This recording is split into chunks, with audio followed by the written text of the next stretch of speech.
ভোটের ময়দানে কামব্যাক। ডেবরায় তৃণমূল প্রার্থী রাজীব বন্দ্যোপাধ্যায়, হুমায়ুন কবিরের বদলে প্রার্থী রাজীব। দেওয়াল লিখে প্রচার শুরু তৃণমূল প্রার্থী।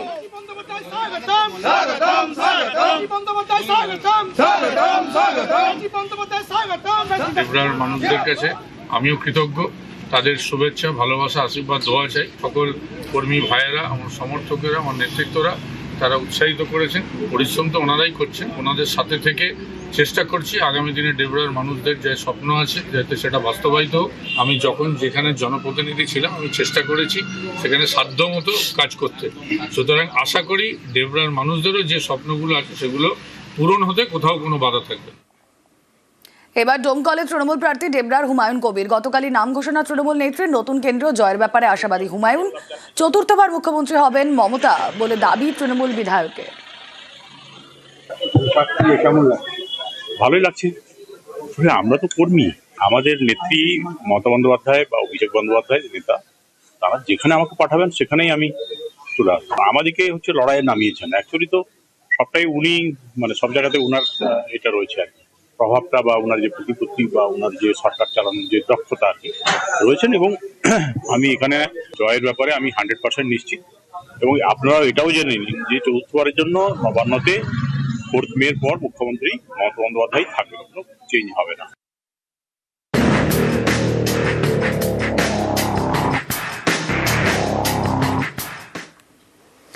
ভোটের প্রচার দেওয়ালে দেওয়ালে। দেওয়াল দখলের লড়াই শুরু। অভিযোগ পাল্টা অভিযোগে হাওয়া গরম।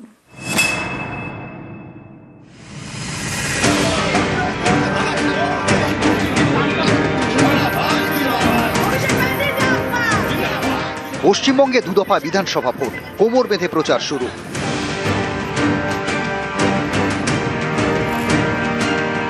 প্রচারে বড় অস্ত্র দেওয়াল লিখন।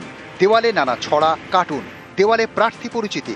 সেই দেওয়াল দখলের অভিযোগ নানা জায়গায়, যেমন উত্তর 24 পরগনার দেগঙ্গা। এখানে তৃণমূলের দেওয়াল দখলের অভিযোগ বিজেপির বিরুদ্ধে। পদ্ম শিবিরের পাল্টা দাবি ওই দেওয়াল তাদেরই।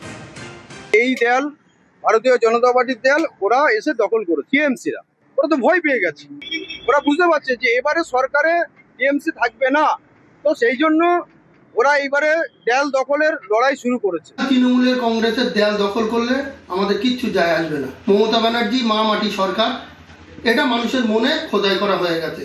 মানুষ জানে এই 2026-এ মমতা ব্যানার্জিকে ভোট দিতে হবে, এটা মানুষের মনে অন্তরে গেঁথে গেছে।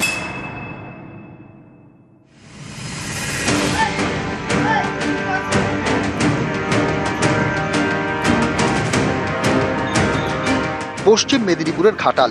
এখানকার ঘাটাল মনসুকা 1 নম্বর গ্রাম পঞ্চায়েত এলাকায় একটি দেওয়ালে লেখা তৃণমূল। সেই লেখা মুছে দেওয়া হয়েছে বলে অভিযোগ। এ নিয়ে তরজা। এসব তৃণমূলই করছে, এ নিয়ে কোনো সন্দেহ নেই।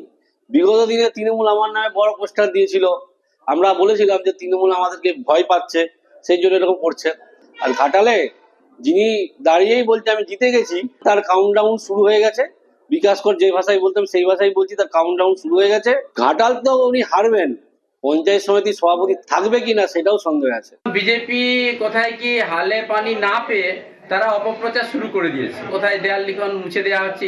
ঘাটালের মানুষ একবারে রেজিমেন্টেড হয়ে আছে, শুধু ভোটের দিন আসলেই তারা বোতাম টিপে শ্যামলী সর্দারকে বিপুল ভোটে জয়যুক্ত করবে।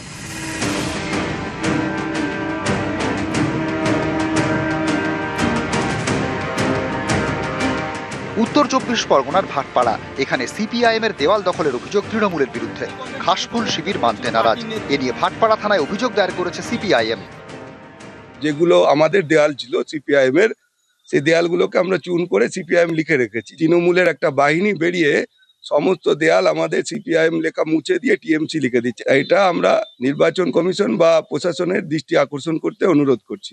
না, এরকম কোনো ব্যাপার না। ঠিক আছে, দেওয়াল প্রচুর আছে, এখনো দেওয়াল অনেকগুলো খালি রয়েছে। ঠিক আছে, আমরা কারোর দেওয়াল কেন নিতে যাব? যদি মুছেই দিতাম তাহলে এখানে সিপিএম এখনো লেখা রয়েছে, আর পাশে ওনাদের দেওয়ালটাও খালি রয়েছে।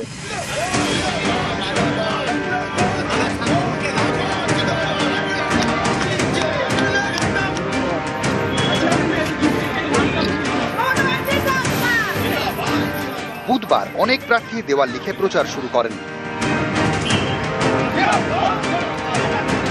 নিউজ 18 বাংলা। আলিপুরদুয়ারে প্রচারে স্লোগান যুদ্ধ। আলিপুরদুয়ারে প্রচারে বিজেপি প্রার্থী পরিতোষ দাসকে দেখে জয় বাংলা স্লোগান। বিজেপি প্রার্থীকে দেখে স্লোগান তৃণমূল কর্মীদের, পাল্টা জয় শ্রীরাম স্লোগান বিজেপি কর্মীদের।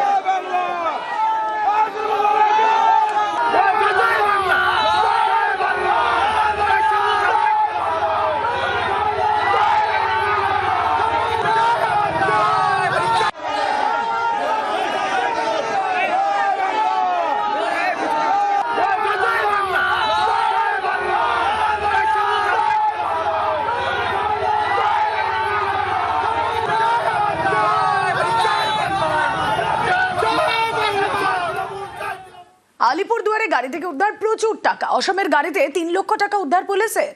গাড়ির ছাদে লুকিয়ে রাখা ছিল বান্ডিল বান্ডিল টাকা। রাজকুমার প্রতিনিধি রয়েছেন সঙ্গে। রাজকুমার, এই টাকা কোথা থেকে আসছিল, কোথায় নিয়ে যাওয়া হচ্ছিল, কি জানা যাচ্ছে? দেখো রুমেলা, যেটা জানা যাচ্ছে সেটা হচ্ছে যে অসম থেকে এই টাকা কিন্তু বেঙ্গলে এসেছে, বাংলাতে এসেছে। কারণ যে গাড়ি থেকে এই টাকা উদ্ধার হয়েছে সেই গাড়িটি কিন্তু অসম নম্বরের গাড়ি এবং এক দম্পতিকে আটক করেছে হচ্ছে পুলিশ এবং তাকে এখনো জিজ্ঞাসাবাদ করছে দুজনকেই। প্রায় 3 লক্ষ টাকা উদ্ধার হয়েছে এবং সব থেকে উল্লেখযোগ্য বিষয় হচ্ছে গাড়িতে টাকা পয়সাগুলো সব লুকোনো ছিল, কিন্তু সেখানে লুকিয়ে রাখা হয়েছিল। গাড়ির যে ছাদ, সেই ছাদের মধ্যে টাকাগুলো লুকিয়ে রাখা হয়েছিল এবং পুলিশ কিন্তু গোপন সূত্রে খবর পেয়ে এই অভিযান চালায় এবং অভিযান চালিয়ে কিন্তু এগুলোকে উদ্ধার করা হয়েছে। ইতিমধ্যেই এই ঘটনা তদন্ত শুরু করা হয়েছে। ওকে, घूमने के लिए शॉपिंग करने के लिए हाँ, शॉपिंग वगैरह घूमने के लिए हम लोग कल शाम को आया था ऐसे घूमने के लिए, मतलब आज जाने वाला था। मतलब मेरा हस्बैंड थोड़ा पैसा ज्यादा लेके आया हुई है कल की। हम लोग का खुद का बागान है, अमूल का बागान है। तांबुल। हाँ जी, 160 बीघा।